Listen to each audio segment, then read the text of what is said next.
तोर दिमाग ह की कटोरा?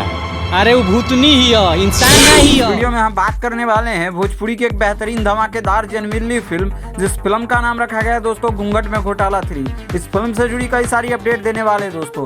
साथ ही साथ बताएंगे कि ये मूवी आप सभी को कब तक थिएटर में देखने को मिलने वाली है। तो बिना किसी इन्फॉर्मेशन के वीडियो को शुरू करते हैं। तो बात करें सबसे पहले इस मूवी की स्टार कास्ट की, तो मूवी में आप सभी को प्रवेश लाल यादव जी, नीलम गिरी, आम्रपाली दुबे, ऋचा दीक्षित देखने को मिलने वाली है दोस्तों। ऋचा दीक्षित पहले पार्ट में आप सभी को बेहद ही शानदार कैरेक्टर निभाया था और ऋचा दीक्षित की पहले पार्ट में मतलब मौत हो जाती है और उनका आत्मा पार्ट 1 में बहुत तरीका से दिखाया गया कि कैसे भटकता है। अगर बात करें पार्ट 2 की, तो पार्ट 2 में अलग अलग कास्ट उठाया गया था और पार्ट 3 की बात करें तो फाइनली पार्ट 3 में तीनों हीरोइन को इस फिल्म में लिया गया है। इसके अलावा बताया जा रहा है कि निरहुआ का भी, दिनेश लाल यादव निरहुआ का भी इस मूवी में हमें कैमियो देखने को मिलने वाली है।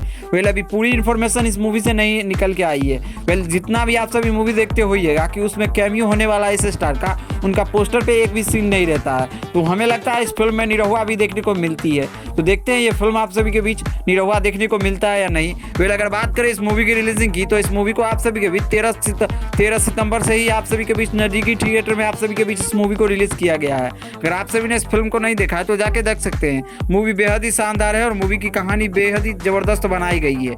आइए बात करें मूवी किस बैनर तले बनी है। तो इस मूवी को निरहुआ एंटरटेनमेंट प्राइवेट लिमिटेड के थ्रू इस मूवी को बनाई गई है। इस मूवी का सैटेलाइट राइट दंगल प्ले और उसके बाद आप सभी को बता दें कि भोजपुरी सिनेमा के पास है, यानी कि आप सभी को टीवी पे भी भोजपुरी सिनेमा पे ही देखने को मिलने वाली है। तो ये मूवी आप सभी को बेहद ही शानदार पसंद आने वाली है। इसके अलावा इस मूवी से जुड़ी अगर और भी कुछ जेन्युइन अपडेट आती है तो हम आप सभी को जरूर अपडेट करेंगे। बाकी वीडियो पसंद आए तो इस वीडियो को लाइक करिए, चैनल को सब्सक्राइब करिए भोजपुरी सिनेमा से जुड़ी हर जेन्युइन अपडेट के लिए।